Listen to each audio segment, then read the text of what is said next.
We will overwhelm you with missiles, we will overwhelm you with drones, and we will overwhelm you with our Navy, and you will not win. Marco Rubio, who's slated to be the next president of the United States, just dropped a bombshell speech. Have a listen. I just want to remind everybody, our foreign policy is one that's solely focused on the national interest of the United States of America, on the defense of our country, both its military defense and our security, but also our economic security and the vibrancy of our economy, our sovereignty, and our future. We believe that America should lead the world, and I believe that we are, and we'll have a very good story to tell about that. American leadership, however, should always be on behalf of the American interests. I say this because I think over a period of time in our foreign policy, we lost focus on that. The reality of it is that our foreign policy, first and foremost, must always be what is in the national interest of the United States of America. And determining the national interest oftentimes requires us to make pragmatic decisions. Sometimes in foreign policy, the choices are not between a good choice and a bad choice. It's between two less than ideal choices, and you're trying to figure out which one of these two choices is the one that is best for the United States and least harmful to our interests. And that plays out every single day. That said, we remain the world's sole global superpower, the most powerful country on earth. We have the largest economy. We have the most formidable and powerful military ever known to man, by the way. Our dollar remains the reserve currency of the world. Our language is used extensively throughout the world to transact all sorts of business and many of our engagements. But all of this means very little if that power is not used to protect the people who built it, the people who it is meant to protect. I also remind everybody the United States government is not a charity. We are not here to play social worker. We are here to win. We are here to win on behalf of the American people and on behalf of the national interest, to win for our country, to win for the people of America, to win for the things that are important for our future. And that's what we exist to do. The State Department exists to carry out the foreign policy of the United States, both in diplomacy and in aid, in a way that furthers the national interest and helps the American people. And it's guided every decision that's been made since January of 2025. And then Marco Rubio provides an update that everybody has been waiting for. What's going on between America and Iran? Have a listen. Let me just lay the predicate here, okay? Iran's desire to build a nuclear weapon was going to be effectuated behind a conventional shield. They were going to build for themselves so many missiles, so many drones, so many conventional weapons, including a navy, that at that point there's nothing you could do about it. What they tried to do is they were going to try to build a conventional shield and hide behind that conventional shield and basically say to the world, if you come and do anything about our nuclear program, we will overwhelm you with missiles, we will overwhelm you with drones, and we will overwhelm you with our Navy, and you will not win. You will not be able to do anything about it. They were seeking that point of immunity, which is why the president chose to act, to deny them that point of immunity. Operation Epic Fury, some of you didn't like it, some of you did, was highly successful in achieving its military objectives, which is dramatically reducing the defense industrial base of Iran, the ability to build these missiles and to build these drones, especially the missiles program, substantially degraded.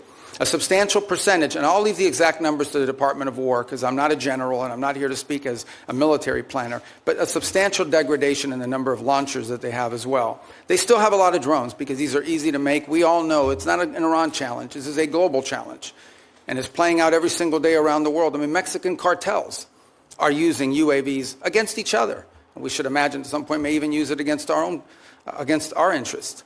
So this is a pervasive problem around the world. The economics of it are something we have to solve for.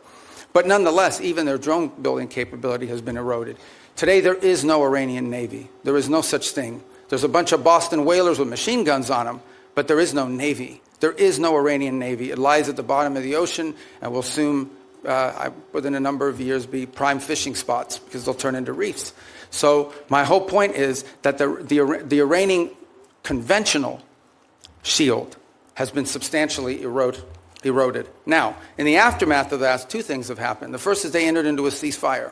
We agreed to stop. But part of that agreement was that they would reopen the straits. They did not. At which point the president decided, and I think appropriately, we can't have a world in which only Iranian ships get through the straits. And so if they're going to shut down the straits for everybody, we're going to shut down the straits for them. And we have done that through a very effective blockade and, by the way, through the seizure of sanctioned ships in the Indo-Pacific as well. The cost to Iran every single day in lost revenue is in the hundreds of millions of dollars that they are losing in lost revenue that they're not generating as a result of that.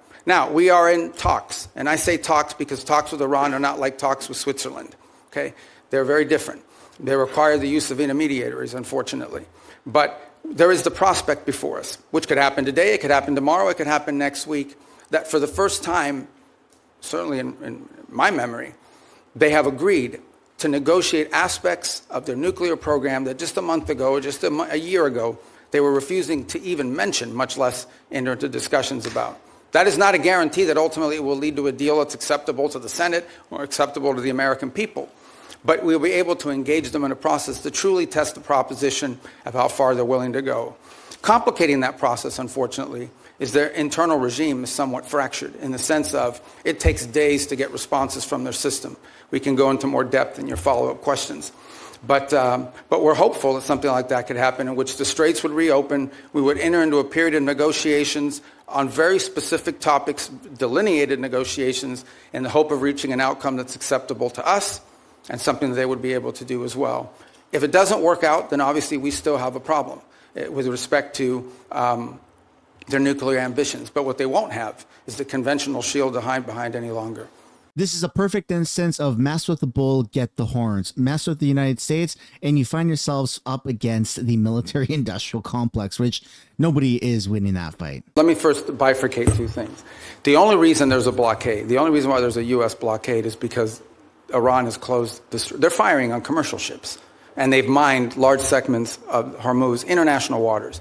And so the blockade is only against Iranian ships. And it's very simple. The notion is if no one's ships are going to get out, then Iran's ships aren't going to get out either. We can't live in a world in which they get to close the straits and tell everybody, pay us a toll or we'll blow you up, but their ships get to go out unfettered. So that's the reason why there's a blockade. There wouldn't have been a blockade if Iran had agreed to do what they said they would do when the ceasefire kicked in, which is they were going to open the straits.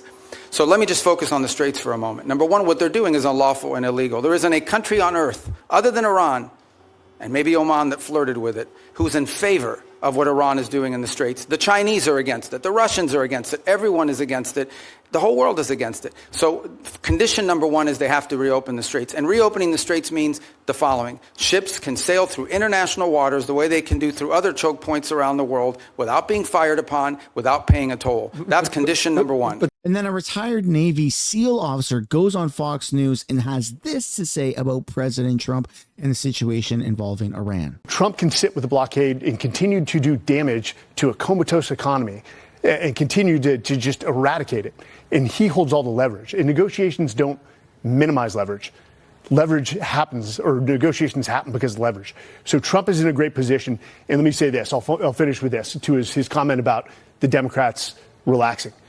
You know, we finally have a president that's actually making decisions, not like a first-term president or a CEO looking at the quarterly reports worried about the stockholders. He's making foundational decisions of what's right for Americans a decade from now. That's the video. I'd love to know what you guys think down below in the comments. Do you think there's going to be a resolution to the situation in Iran anytime soon? Let me know your guys' predictions down below. If you haven't already, I'd like to encourage you guys to hit the like button, subscribe, and I'll see you later. Bye for now.